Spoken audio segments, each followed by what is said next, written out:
Hello everyone, I am Parikshit Saikia and welcome to episode 6 of Maharashtra CET Most Important Quants Questions. These are questions which have repeated in past year CET papers, and these are must solve questions if you are serious about cracking the CET this year.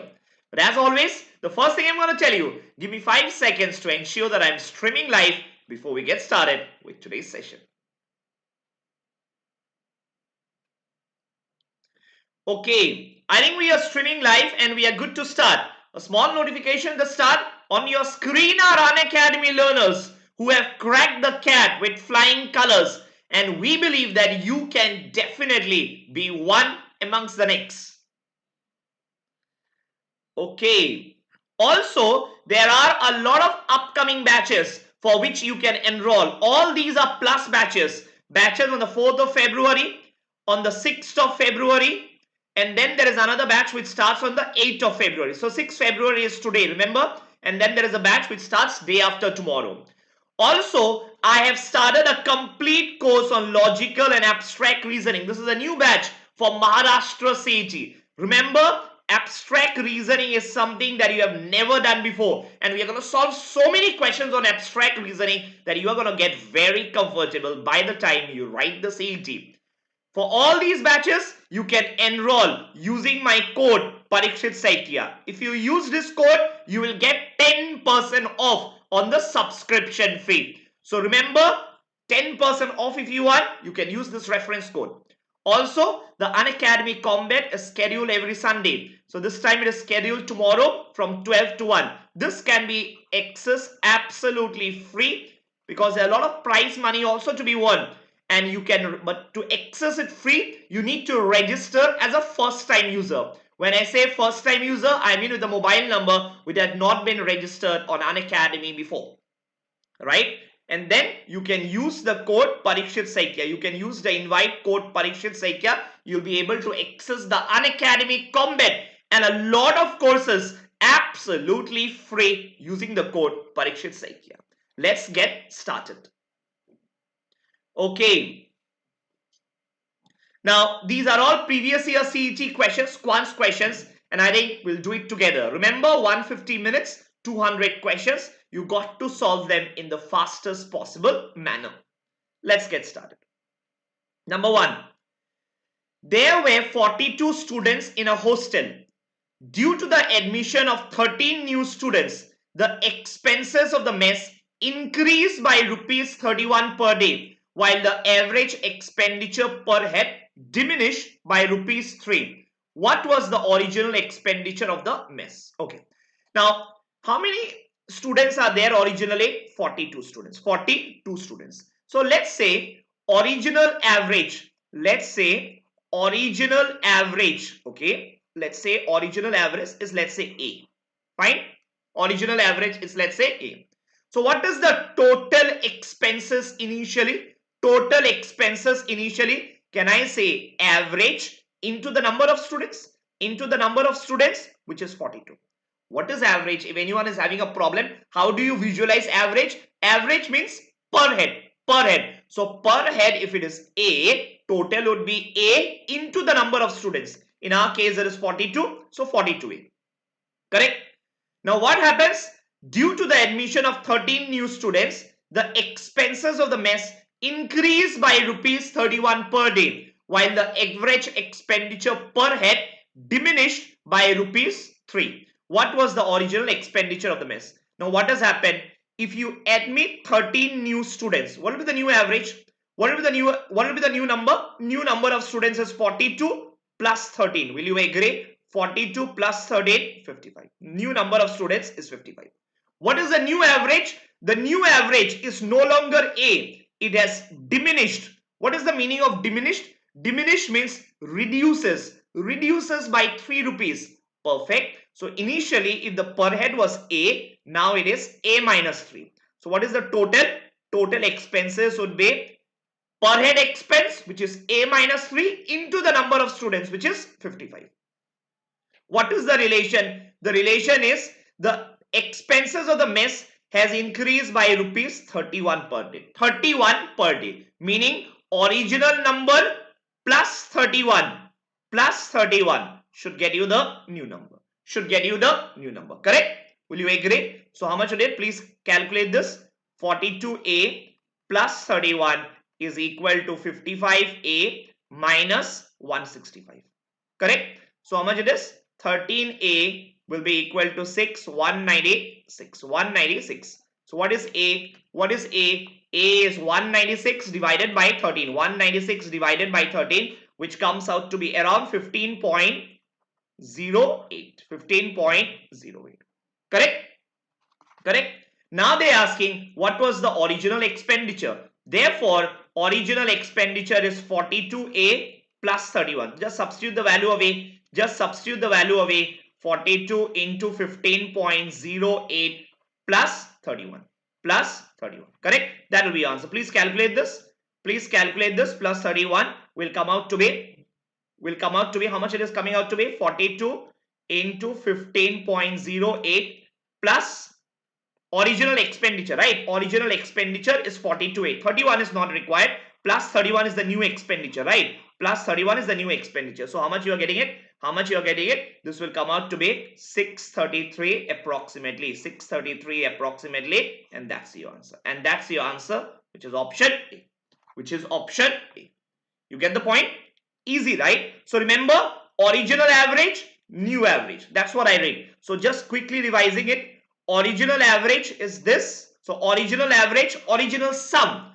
Original average into the original number of students is the original sum. New average into the new number of students is the new sum. What is the relation? Original sum plus 31 is the new sum. That's it. Got it? This is from CET 2014. CET 2014 question paper. Okay. Let's go to the next one. Number two. A right circular cone of height h is cut by a plane parallel to the base and at a distance h by 3 from the base. Then the volumes of the resulting cone and frustum are in the ratio. Okay, let's write it down. So you have a cone. Okay, this is a cone. Correct? This is a cone. Correct? What is happening? You are cutting it parallel to the base at the distance of height h by 3. So this distance is h by 3. Correct? If this distance is h by 3, from the top, from the vertex, remember total height is h. From the top, it would be 2h by 3. 2h by 3. Correct? Now think about it. Original radius is, let's say, r. Correct? This radius is, let's say, r. So what would be this radius? Here also, if you cut it, it will become like a cone only. Right? It will become like a cone only. So what would be this radius? Remember, I don't want to get into the details because that's a different topic altogether. From geometry, can I say the two triangles are similar? Think about it. The two triangles are similar. So this is triangle, let's say A, B, C, and then D, E. Correct? So can I say triangle ABC similar to triangle ADE? Triangle ABC similar to triangle ADE. If the triangles are similar, very simple. What does it mean? Ratio of sides will be equal. Do you get the point? It means, what does it mean? If the height has become 2h by 3, even the radius would become 2r by 3. Get it? If the height has become 2h by 3, original height, remember, was h. It has become 2h by 3. The original radius will also become 2r by 3. Similarity of triangles. Now think about it. What are they asking you? They are asking you volume of the resulting cone and the frustum. What is the cone? This part is called the cone. This part, the top part, remember, is the cone. What is the frustum? This part is the frustum. Correct? You need this ratio. Okay. Let's start. Can I say original volume of the entire figure? What is it? Volume of a cone is 1 by 3 pi r square h. Remember, Original volume of the entire figure or the volume of the cone is 1 by 3 pi r square h. Correct? What is the new volume? Volume of the cone. Which is the cone? Remember, the cone is the upper figure which I have written, cone. So what is the cone? Volume of the cone is 1 by 3 pi, let's say r dash. Let's say, let me call it r dash, okay, and h dash. Fine. What is r dash? You already found out what is r dash. What is r dash? Can you substitute the value? R dash is 2r by 3. 2r by 3. Correct? 2r by 3 whole square. What is h dash? H by 3. H by 3. Correct? Now calculate this. How much is it coming out to be? 1 by 3 pi. I will keep it separately. 1 by 3 pi. Let's keep it like this. So 2 into 2, 4. So 4 r square h. And the denominator is 3 square is 9. 9 into 3, 27. Correct? Any doubt in this? Got it, right? Perfect. And you are done. And you are done. Original volume is this much. Volume of the cone is this much. Volume of the cone is this much. So can I say, can you find out what is the volume of the cone divided by volume of the frustrum? That's what the question is, right? Volume of cone divided by volume of frustrum. See, 1 by 3 pi is common.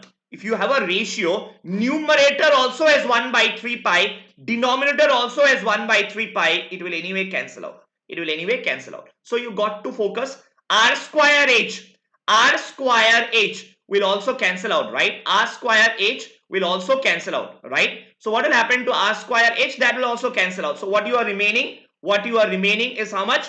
4 by 27. Volume of the cone. What is the volume of the frustrum? What is the volume of the frustrum? Volume of the frustrum. Remember, volume of the frustrum is the remaining part. Remaining part. What is the remaining part? What is the remaining part? Can you tell me? What is the remaining part? 4 by 3 remaining. Remaining is the out of 4 parts, you have considered 27 parts. So what is the remaining parts? 23 by 27. Do you follow? Out of 20, volume of the cone is out of the 27 parts, you have considered 4 parts. So volume of the frustrum would be the remaining. What is the remaining? 27 minus 4, 23. So 4 by 23. 4 by 23. Correct?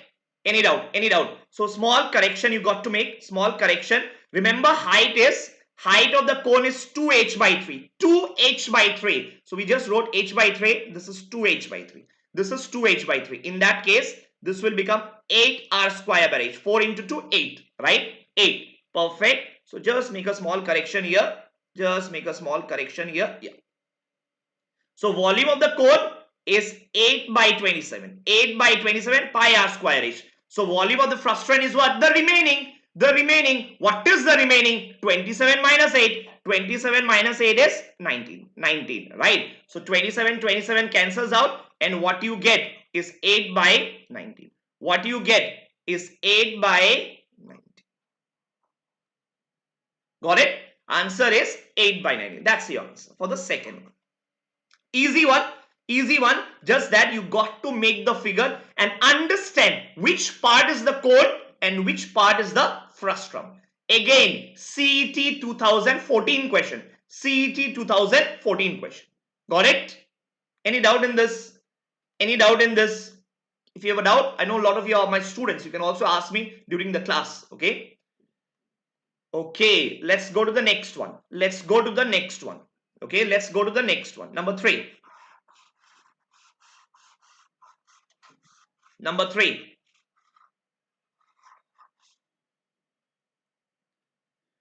Step A can fill a tank in 20 hours. In 20 hours.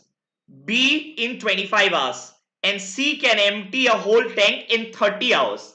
So 20, 25, 30. Let's assume, let total capacity of the tank. Let total capacity of the tank be some number. Be some number. What is that number? You assume any number you want. But I would love to assume a number which is divisible by 20 as well as by 25 as well as by 30. If the number is divisible, what happens? Your calculations are easy. So any number, so basically you can say LCM of 20, 25 and 30. So you can assume it to be 300 because 300 is the LCM of these three numbers. Correct? Okay, now let's check. A can fill the tank in 20 hours. 20 hours. What is the total capacity of the tank? 300. A can fill it in 20 hours. So can I say in 1 hour, A fills 15 units per hour? Correct? What about B? What about B? Remember, total capacity is 300. Yes? B can fill the entire tank in 25 hours. Perfect. In 1 hour, B would have filled how much? 12 units per hour. 12 units per hour. Correct? What about C? C can empty the tank in 30 hours. Empty. So in 1 hour, C would have emptied 300 divided by 30. I am putting minus 10. Minus indicates it is empty. Minus indicates it's empty. Correct? A, B, C. Now what happens if you open all the three together? Now they are saying starting with A followed by B and C, each step opens alternatively for 1 hour period till the tank gets filled up completely for perfect. Alternately, meaning if I do A plus B plus C, if I do A plus B plus C, it means I would get in 3 hours. Correct? First hour A, second hour B, third hour C. So what happens? Every 3 hours, how much it is filled? First hour 15, second hour 12, third hour minus 10. So how much it is? 17 units for every 3 hours. 17 units for every 3 hours. Correct? 17 units for every 3 hours. So how much you need to fill? Remember, total that you need to fill is 300. Total you need to fill is 300. So can you tell me how much it is? 300 divided by 17. 300 divided by 17 is what you need to do. Remember, 3 hours 17. So 300 units in how many hours? So you know what? Let's multiply this right hand side with 17. Why am I multiplying? Because 17 into 17 is just less than 300. Just less than 300, right? If you do 17 into 18, it will become more than 300. The tank would overflow. That's not what I want. So 17 into 17 just less than 300. So right hand side if I multiply by 17, left hand side also I will multiply by 17. Perfect. So this will become 51. This will become 289. Perfect. So can I say in 51 hours, 289 units are filled. 289 units are filled. Correct? Now again, now remaining how many units are there? 11 units. 11 units. So what will be answer? Remember, next who operates for the 52nd hour? Who is operating? Who is operating? Pipe A. Pipe A is operating. Remember, ABC that way. So now whose turn is there? A's turn. A would fill 15 units in the next hour. Meaning, if it is 52 hours, it would be plus 15 more. But hours is just 11 more. So answer is just less than 15. Just less than 52. Just less than 52. Not one more hour. Just less than that. So any answer just less than 52. 51 point something and less than 52. Answer option A. Answer option A. Remember, you don't have to find out the exact answer. That's going to take time. That's going to take 10 more seconds. Don't do that. Just take less than 52, greater than 51. Just one answer option, which is A. In case anyone is interested, how did the exact number come? That also we can show. Remember, next hour, what happens? Next hour, A operates. Just in case anyone is interested. 15 units are filled in 1 hour, right? But in our case, we need to fill just 11 more units. Remember, 289. Total is 300. We need to fill 11 more units. So 11 units in how many hours? How many hours? So 1 by 15 into 11. Answer would be 11 by 15. So 11. So let's write down here. Let's write down here. Answer would be 11 by 15. 11 by 15. Right? So what would be? 51 11 by 15 would be the exact answer. But I don't think you need that. I don't think you need that. It is sufficient if you can tick the answer without solving the entire thing. Right? Okay. I think we'll stop here. So this is what time permits for today. Remember, it's a 20-minute session. So every day, 20-minute session. Whatever we did not do today, don't worry. It's not that I'm going to leave it. It's just that tomorrow morning, we're going to continue from here. Tomorrow morning, we are going to continue from question number 4 onwards. So remember, every morning, 9:30 to 9:15, I come live and I solve around 5 questions. Today, the questions were a bit lengthy. 2014 CET, these are all 2014. Today's questions are 2014 CET questions. Were a bit lengthy, so we took some time, but generally we solve 5 questions every class. So 5 questions, if you can solve with me for the next 1.5 months, you trust me, you'd gain a lot. You actually thank me after your CET, because these are all actual CET questions and mock exam CET questions. So these are the kind of questions that you got to make yourself used to. Okay, that's it for today. Thank you so much. I hope you enjoyed the session. In case you have enjoyed it, do please hit the like button, because that's how I get to know that you are enjoying it and we can continue to make more and more such sessions. Thank you everyone. Goodbye and stay safe. Bye for now.